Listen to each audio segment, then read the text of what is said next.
السلام عليكم. الخارجية الأمريكية نشرت خبر مفاجئ ومهم وجريء بنفس الوقت.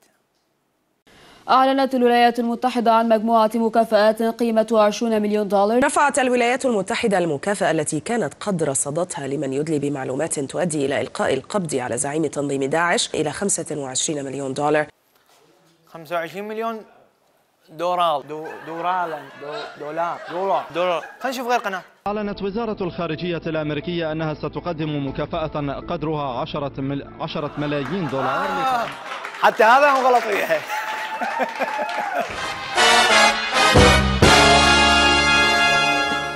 شوف العطف الأبوي، شوف الحنية الأمومية من أمريكا على الشعب العراقي. لعد ليش هاي الإشاعات المغرضة والإعلام الموجه وجنود الرحمن؟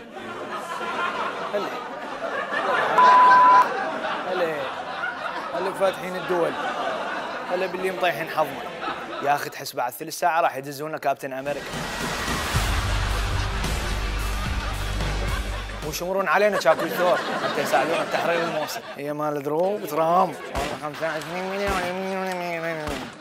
خو داعش ابد ما راح يسلم البغدادي بيدها للخارجيه الامريكيه، انت تاخذ ال 25 مليون دولار تحسن وضعها، ولا امريكا تصير ابو جاسم من بعد استلام ابنها البار اللي بعد اسبوع وانا متاكد تلقاه يلعب جولف بنيويورك وتطلع اليو اس اي المنقذه الوحيده للبشريه واليد الضاربه للارهاب من خلال حنكتها تعاملها مع الحروب.